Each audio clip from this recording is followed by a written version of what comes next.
Hey everyone, it's Carissa at Sprinkled with Glitter, and today we are really going to get sprinkled with glitter. I am making a glitter planner bookmark for my new planner. This is the Filofax Malden in personal size. You can see I've had to redo all of my little planner stickers that I have previously made, and I made them in the same way, and I'll be sure that I link that video up here in a card. I made them in the same way as I did my previous ones. I just had to make them much smaller. It was kind of a learning curve to get used to this smaller size, but I did it for the portability, and I'm loving the size of it now that I'm used to it. And you can see there, I just carry a little washi tape with me wrapped around a piece of acetate. That is a really convenient way to carry washi with you in your planner without it being too big and bulky. So I have the planner bookmark that came with the planner, but it's brown, and we all know that that doesn't suit me very well.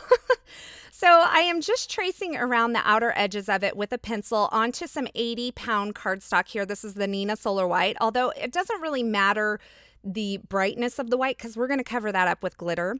And I'm trimming around those straight edges using my trimmer here.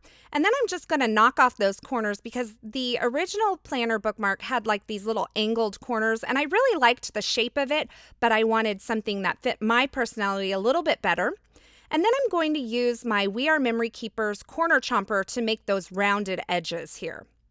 Now to apply the glitter, I'm going to be using this Stick It adhesive, and these are large sheets of adhesive, and they're really nice for die cutting, and it's also great for this project because it's a very thin adhesive.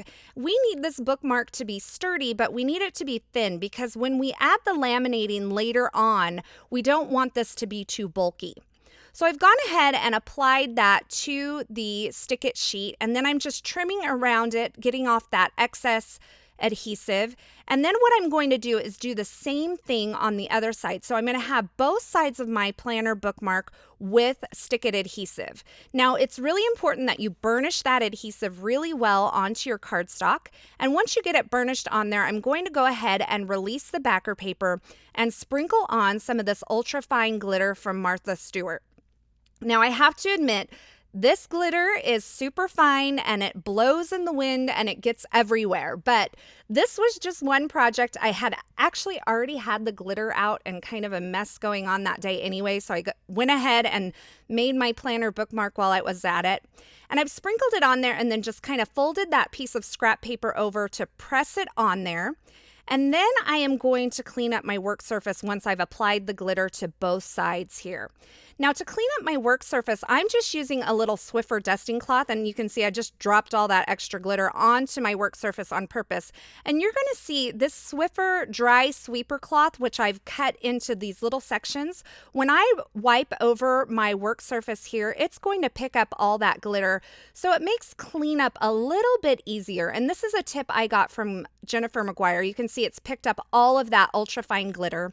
And now that I have my work surface kind of cleaned up, I am going to fold this into another piece of scrap paper and really burnish this glitter into that adhesive. And first I'm going to start by burnishing it with my hand, and then I'm going to switch over to my bone folder here and just use that flat edge to really push that glitter into that adhesive so that I get a really nice bond. Now, once I have that all kind of burnished in, I am going to take it over to my laminator, and I'm just sticking it into a laminator sheet here. And I'm going to add a piece of cardstock alongside of that to keep it from kind of buckling. I did try to laminate this by itself, and because there was no stability on that left side, it kind of buckled in the laminator. So I learned from my mistakes. I had to remake this. But got it all laminated there, and now I'm just trimming around that laminated edge. Once again, just using my scissors and my trimmer. I use the trimmer for the long straight edges and then the scissors for those curves and angles. Now once I get this laminated, it's glittered on both sides and it's trimmed down, I'm going to go ahead and use my little punch here just to put some holes in it. And in order to make this bookmark removable, I am just cutting out little teeny pieces where those holes are. So I'm just making these little slits. It almost is like the disc bound system that I was using before. I'm just cutting those out. And by cutting those slits in there, it makes the bookmark easily removable. So I'm just popping it in here. I don't have to open my rings to pop it in and out. I can just pop it into the ring system, and then when it's time to change the week, I can just pull it out and move it to the next week.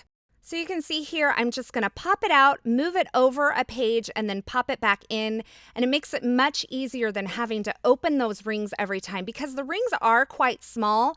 And so opening them a lot, because I have it packed so full, can kind of be a pain. So that makes it a lot easier to use. And you can see I have a nice glitter bookmark for my planner here. And I did go ahead and make a couple of other bookmarks using the same technique, only I didn't glitter them. So I made one using some polka dot acetate from We Are Memory Keepers, and one I used some laminated vellum. And you can see for my fly sheet in the front, I also used that We Are Memory Keepers patterned acetate, and you can barely see that patterned acetate bookmark there. And there's a look at the laminated vellum. That laminated vellum makes a beautiful bookmark as well. In fact, I did make my dividers out of that laminated vellum as well.